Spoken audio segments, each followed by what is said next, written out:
G'day everyone, how's it going? Welcome back to Daily Endeavours for the 14th of December. As always, there'll be timecodes in the description if you just want to fast forward to like finding one option that you're stuck on or something. But yeah, I'll just run through. All of them today are pretty good. The only thing to consider is that jewelry crafting requires you to have the Somerset DLC. If you don't have that, you can't do this one.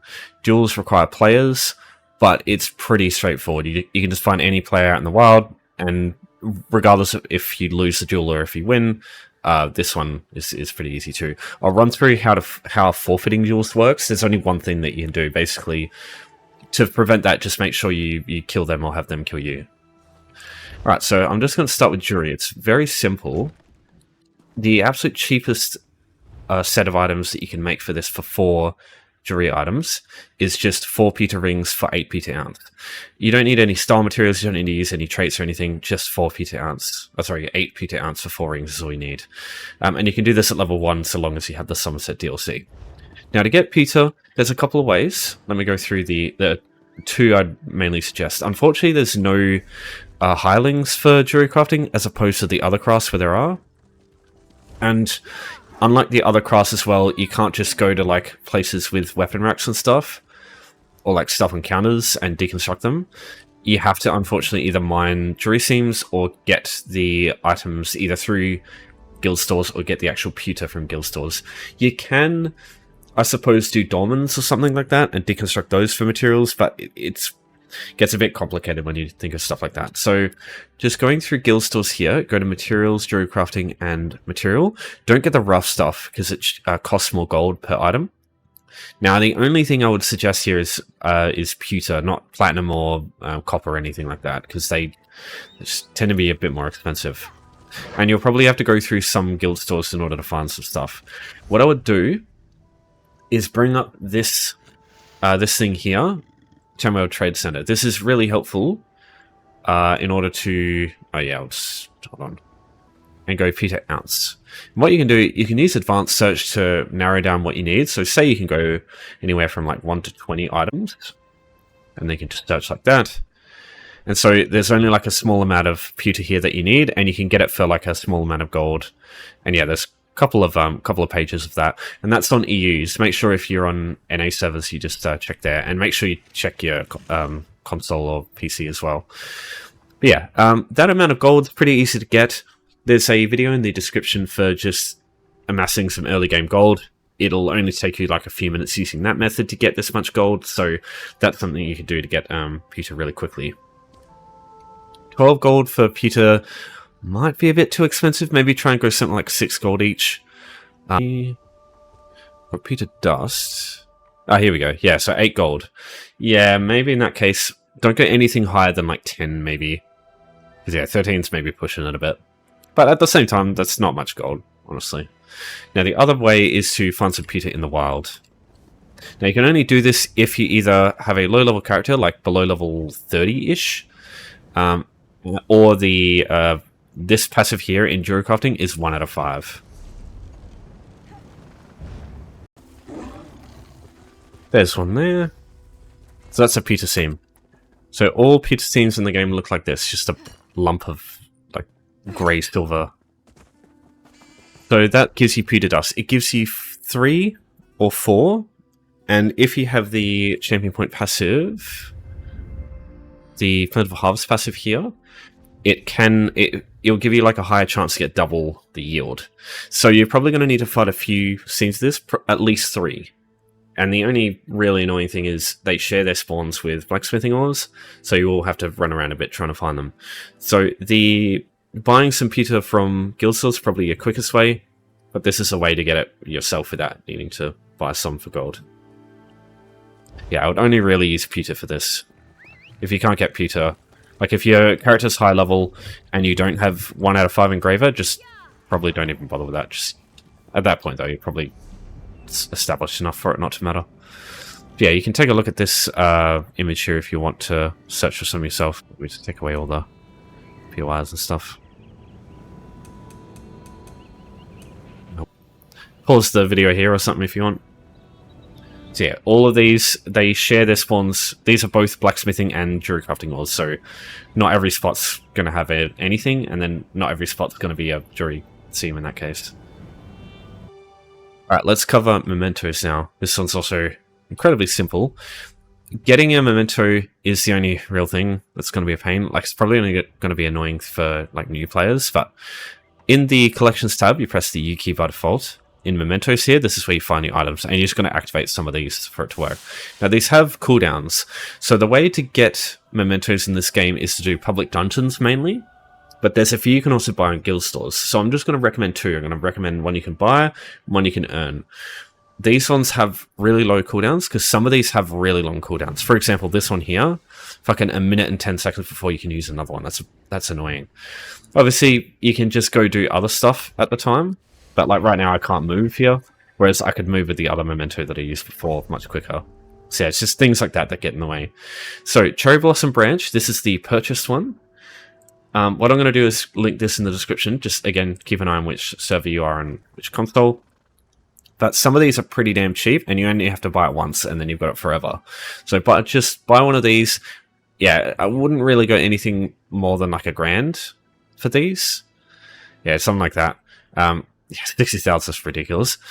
But yeah, just buy one of these and you're set for life, and you can just activate that a few times. And yeah, like a cooldown of like 8 or 6 seconds. That's really good. Most mementos are much higher than that. Now, the only other one I would consider in this case is the one you can earn. If you go to Melaval Tor, you go to Crimson Cove, doing the quest for Glenir here, you'll get a memento called Glenir's Smoke Orb. That has a cooldown of like very short. It's like 4 seconds or something. And that's probably the quickest one you can use in the game, and you can move basically immediately after, which is, like I said, important, because yeah, some of these mementos just fucking makes you stay still. It's annoying. But you could use stuff like this while you do the other endeavors, while you do your duel. You could just activate these while the other person kills you. You could activate it while you're like looking around for giants, especially with the Smoke Orb or the Cherry Blossom Branch, because you stay still for so little time. And yeah, obviously, while you're doing like, or the visions as well, while you're waiting for the chest to spawn, while the enemies die. Yeah, stuff like that. Yeah, this one's pretty straightforward. Now, if you want to get to Melaval Tor, if you haven't been here before, Boatswain is probably the quickest way. You go Auradon, you go to this section here with this anchor icon. You talk to Stellan Dilwen, and then you get her to take you to Reaper's March. When you're here, you talk to her again, get her to take you to Melaval Tor. You rock up here, and you just follow this road down here, and you'll make your way to Crimson Cove. Now, just be aware, most players will be fine, especially if you have like a bunch of AoE skills, but there's a lot of weak Imperials in here, but you can get overwhelmed if you don't have like AoE skills. So for example, something like Sap Essence to kill them all quick, or like maybe a scrubbing skill such as Soul Burst, or if you like, Templars are really good for this sort of thing, like early on, because Adric Spear, you level up puncturing strikes to puncturing sweep, and it gives you a skill that deals big AoE damage and heals you for the damage done, so it's really easy to use that. And it's direct damage, so you can use it with something like Wildstalker and Order's Wrath and like, get a lot of value out of it. Same thing with Arcanus, using their Herald of the Tome, the Fate Carver, this thing. It's pretty good to use that too. The only thing is that doesn't heal you, unlike puncturing sweeps.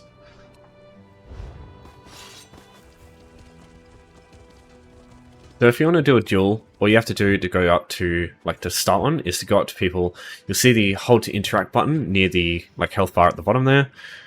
You just hold the button, and then you'll get this wheel here, and duel is up on the top left. So when you do that, it'll send an invite for a duel to the other person. They have to accept. When they do, a flag will pop up.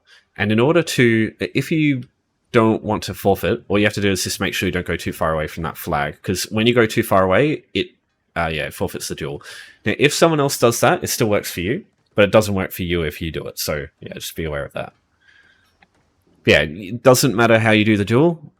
You can fight as much as you want, or you can just let them kill you. It doesn't matter. It's probably quicker just letting them kill you, especially if you can use something like siphoning attacks or blood altar to take your own health away. But just be aware, one, you can't duel unless you're max health, So if you're like a stage 4 vampire and you're missing health, it won't work. And as soon as the duel starts, when the cooldown ends, you will get all your health back. So start activating after the countdown goes down if you want to make it quicker. Because yeah, otherwise you're just wasting your time. If you want a good location for finding players to duel, because some people don't really like to do it, which is totally fair, usually the wayshrine around Vocal Guard and Oridon, it's got people waiting around to try and do duels. Also, you can go to places like Deshaan, around here, or around the Undaunted areas in Deshaan, Stormhaven, and around the areas around Gratwood as well. I usually find a couple of people. Craglorn in Belkarth is also a place that I usually find people just chilling around here as well. But yeah, you shouldn't really need anything more than the area around Oridon Wayshrine. Because yeah, like you can see, there's usually someone waiting around. Like someone over there, for example, probably is waiting for a duel. Alright, let's look at giants now. So with giants, ogres and giants are the only ones I would go for, and giants themselves I wouldn't personally bother with, only if it's one. If it's one, you've got a couple more options, but yeah, only really ogres is what I'd touch for this. But if you do want to fight giants, there are a bunch in Lower Yorgrim, just outside Eastmarch, Windhelm in Eastmarch. And yeah, if you get like someone like this who's nice and just waiting around, you can just tap some of these, and then just make sure when you look around, just make sure there's nobody else looking for these things. Yeah, if you can't see anyone, just start killing them. Just be mindful of other people, that's all. Again, just make sure that no one's around. What's up there? No. Okay. Hello? Okay. I just delete it. Okay, so yeah.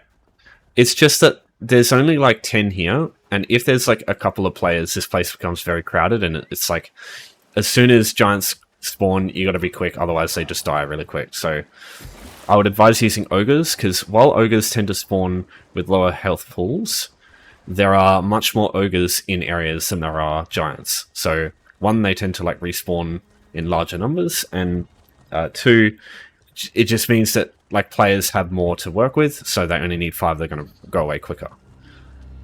But either way, there's unfortunately no ogres or giants that are easy to use in instance areas. It's just overland, so yeah, your mileage is definitely going to vary with this one.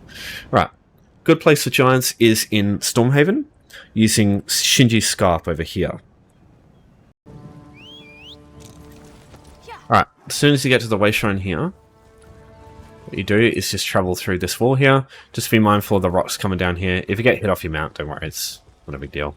But the ogres are found here, so all of these ogres here count for the Endeavour.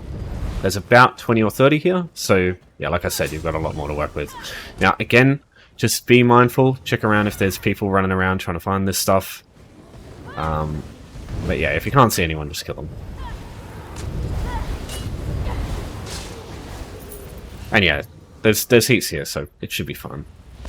If you haven't been to Shinji's Scarp before, there won't be any wayshrines nearby. What you want to use is home tours. So check the description for a video on like home tours. It just explains how to use it. It's basically like just having a bunch of extra wayshrines unlocked as soon as you start the game. They're really helpful. But Gardener House is the one you want to use. So you travel over here, and then you go up the road, go east and then north, get to Windkeep Wayshrine, and the Shinji's Scarp is just over here.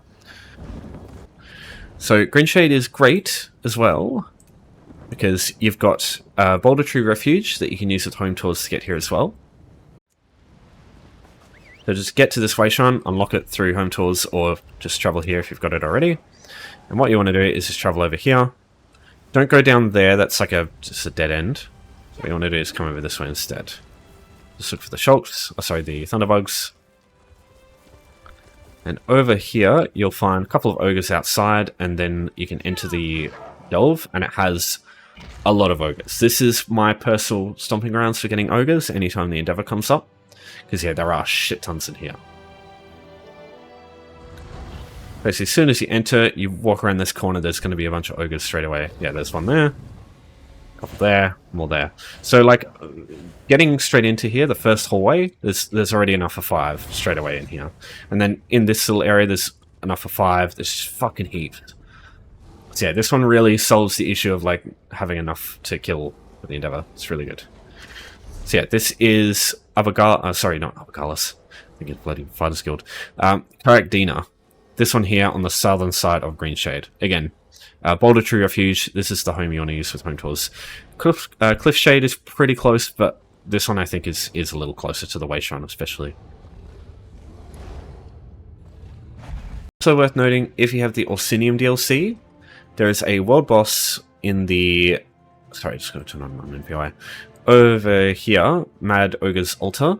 There's an Ogre world boss here that also spawns like little ice ogres. I don't know if they work for the Endeavor, but the big ogre should.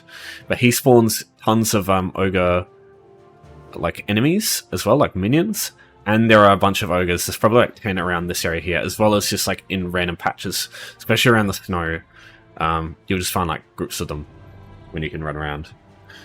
But yeah, getting to this location, probably the quickest way is again home tours with Pariah's Pinnacle, but you do need the Orsinium DLC to get access to this. If you do Infinite Archive, you could also maybe get a few. The only thing I believe you can get from Infinite Archive that counts is the Minotaurs, and you'll only get 1 or 2 maybe. You also could get one if it's like Liminoris, the Minotaur boss that you can get as a cycle boss when you get your visions. So yeah, that is something else. But I would personally just go to Karakdina for that instead. You just skip this one. Because yeah, this will definitely be the slowest of the 5 options. Oops. Alright, so finding Infinite Archive, it counts as a dungeon. And it's found on the sort of northeastern side of Apocrypha. Now, despite this being in a DLC zone, it is actually a base game option. So no matter what DLCs you own, you can access this one. And you don't have to get a partner, unlike the other day. This one can just be done on your own.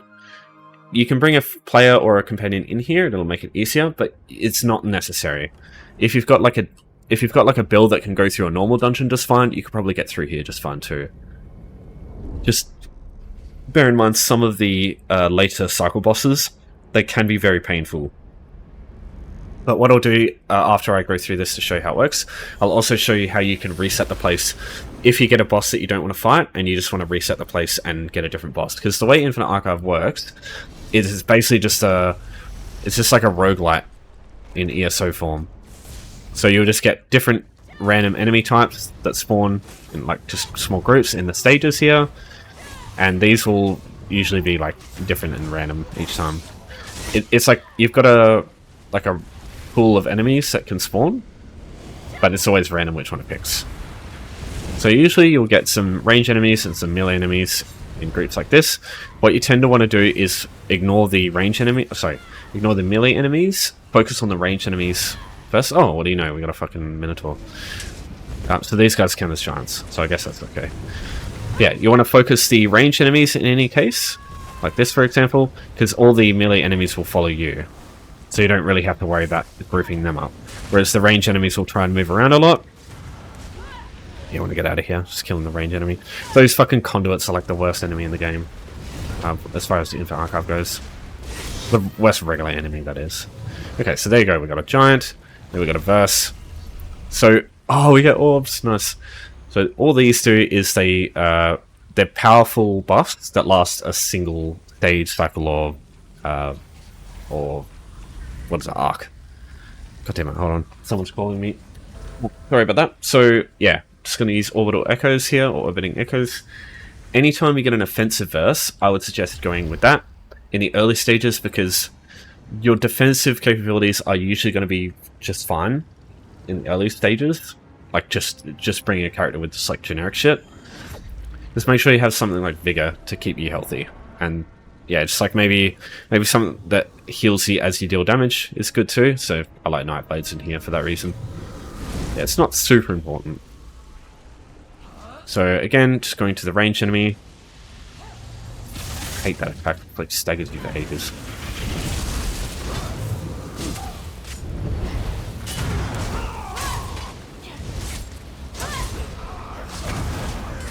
And yeah, now that the ranged enemy's done, just deal with the melee ones. Alright, what next?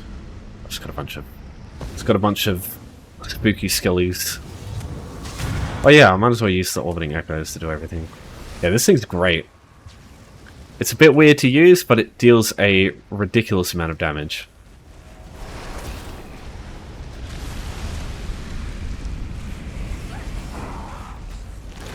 Keep healing myself. Get fucking orbed! Oh, that's so embarrassing.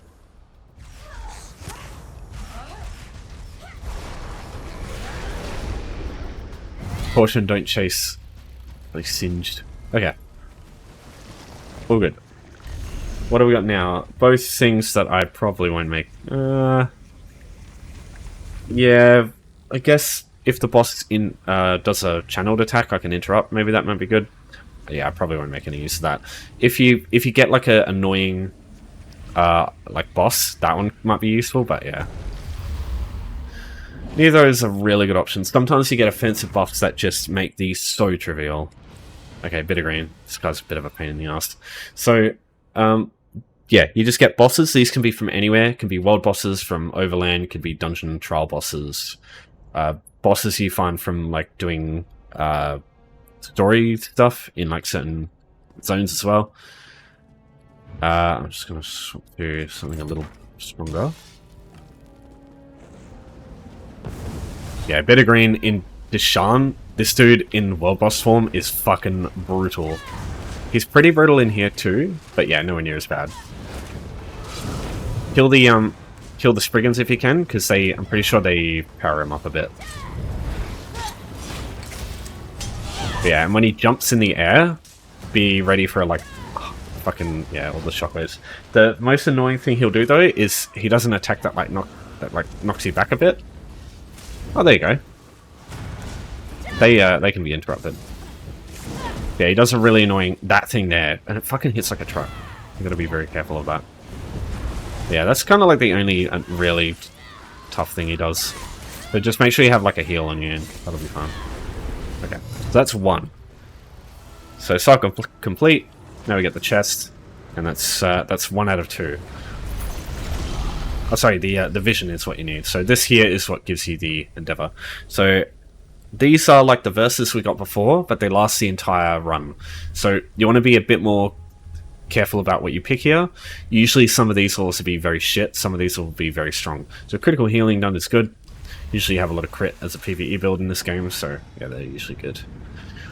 So now we go through it, and it'll literally just repeat the process here. So we'll get 2 more stages with 3 waves of enemies, and then a boss.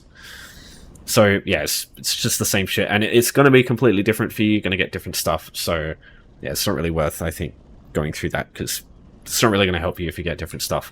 What I will do is, if you get a boss that you just don't want to fucking deal with, either like die and res at Way Shrine, or use this to get out. Every time you get through a stage, you can use this to get back.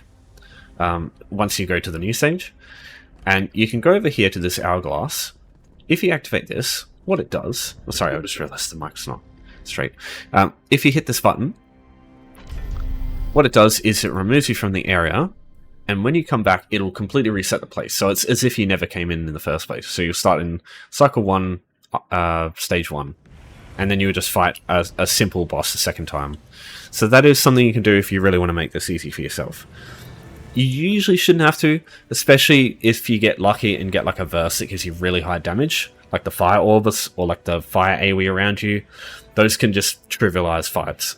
So verses matter more than the actual boss does, I think. Yeah, it's usually not too bad. So yeah, I'll leave it there. Any questions, give me a holler as always. But thanks everyone for watching. Thanks for your support as always. Have a good rest of your weekend. I'll see you next time.